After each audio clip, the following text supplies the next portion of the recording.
আপনি কি জানেন পুরুষদের শারীরিক এবং মানসিক স্বাস্থ্যের জন্য সবচেয়ে গুরুত্বপূর্ণ হরমোন কোনটি? উত্তর হলো টেস্টোস্টেরন। এটি শুধু যৌন সক্ষমতার জন্য নয়, আপনার মেজাজ, শক্তি, এমনকি হার্টের স্বাস্থ্যের জন্য জরুরি।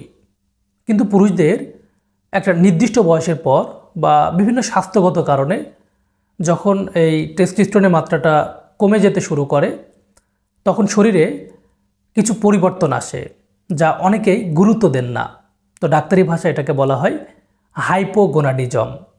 তো আজ আমরা জানব টেস্টোস্টেরন হরমোন কমে গেলে পুরুষের শরীরে ঠিক কি কি 7টি গুরুত্বপূর্ণ লক্ষণ দেখা যায় এবং এই সমস্যা মোকাবেলার জন্য আপনার করণীয় কী। প্রিয় দর্শক, স্বাভাবিকভাবে 30 বছর বয়সের পর থেকে প্রতি বছর পুরুষদের টেস্টোস্টেরনের মাত্রাটা সামান্য কমতে থাকে। তবে কিছু কারণে এটি দ্রুত বা অস্বাভাবিকভাবে কমে যেতে পারে, যেমন দীর্ঘস্থায়ী মানসিক চাপ, স্থূলতা বা অতিরিক্ত ওজন, ডায়াবেটিস বা উচ্চ রক্তচাপের মতো রোগ এবং পর্যাপ্ত ঘুমের অভাবে।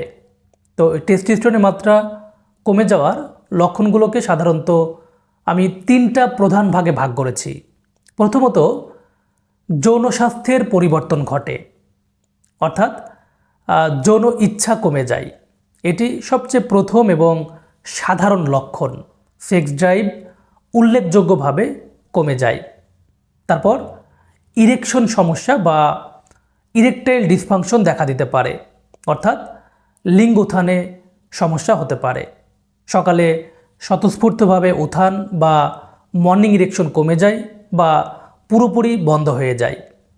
দ্বিতীয়ত, শারীরিক কিছু পরিবর্তন ঘটে, অর্থাৎ শরীরের মাসল বা পেশিভর কমতে থাকে এবং মেদ বেড়ে যায়। একই সাথে হাড়ের ঘনত্ব কমে যাওয়ায় আপনার ফ্র্যাকচারের ঝুঁকি বেড়ে যায়। তারপর যথেষ্ট বিশ্রাম নেওয়া সত্ত্বেও সবসময় শরীর দুর্বল লাগে, কাজে এনার্জি পাওয়া যায় না, শরীরের লোম বিশেষ করে দাড়ি বা গোঁফ কমে যেতে পারে এবং ত্বক শুষ্ক হয়ে যেতে পারে। কোনো কোনো ক্ষেত্রে দেখা যায় স্তনের টিস্যু বেড়ে গিয়ে স্তন বড় হয়ে যেতে পারে।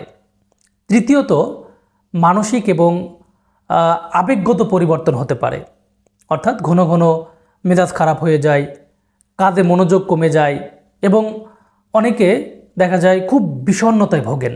তো এই লক্ষণগুলো দেখা দিলে দ্রুত একজন ইউরোলজিস্ট বা অ্যান্ড্রোক্রাইনোলজিস্টের পরামর্শ নেওয়াটা অত্যন্ত জরুরি। তবে চিকিৎসার পাশাপাশি জীবনযাত্রায় কিছু পরিবর্তন এনে আপনি সম্পূর্ণ প্রাকৃতিকভাবে কিন্তু চাইলে এই হরমোনটা বাড়াতে পারেন। তো জাস্ট 6টা পয়েন্টের কথা আমি বলবো।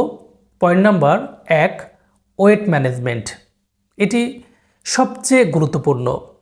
অতিরিক্ত ফ্যাট আপনার টেস্টোস্টেরনকে ইস্ট্রোজেনে অর্থাৎ স্ত্রী হরমোনে রূপান্তর করে। তাই ওজন কমালে সাধারণত এই টেস্টোস্টেরন হরমোনের লেভেলটা বাড়তে শুরু করে। 2, কোয়ালিটি স্লিপ। রাতে পর্যাপ্ত পরিমাণে ঘুম, অর্থাৎ 7 থেকে 8 ঘন্টা গভীর ঘুম নিশ্চিত করুন। মনে রাখবেন, ঘুমের সময় কিন্তু টেস্টোস্টেরনের ম্যাক্সিমাম উৎপাদিত হয়। 3, স্ট্রেংথ ট্রেনিং।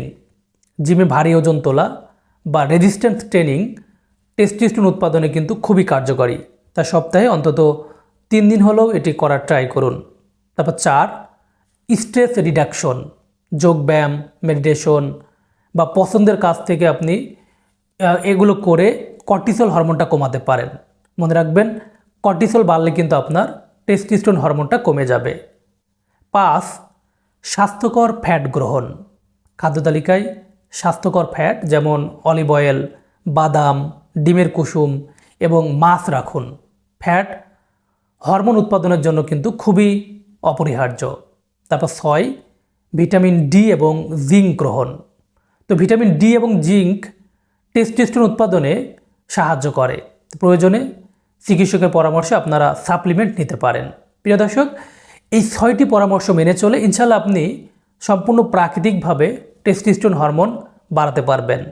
মনে রাখবেন, টেস্টোস্টেরন কমে যাওয়া মানেই কিন্তু সব শেষ হয়ে যাওয়া না, এটি একটি চিকিৎসার যোগ্য অবস্থা। আপনি যদি উপরোক্ত লক্ষণগুলোর মধ্যে একাধিক লক্ষণ দীর্ঘস্থায়ীভাবে বা দীর্ঘদিনভাবে অনুভব করেন, তাহলে দেরি না করে দ্রুত একটি রক্ত পরীক্ষা অর্থাৎ সিরাম টেস্টোস্টেরন টেস্টটি আপনি চাইলে করাতে পারেন এবং প্রয়োজনে আপনি রিপোর্ট নিয়ে ডাক্তারের সাথে সাক্ষাৎ করতে পারেন। তো অসংখ্য ধন্যবাদ আপনাদের জন্য যারা এতক্ষণ আমার সাথে ছিলেন। সকলে ভালো থাকুন, সুস্থ থাকুন। আল্লাহ হাফেজ।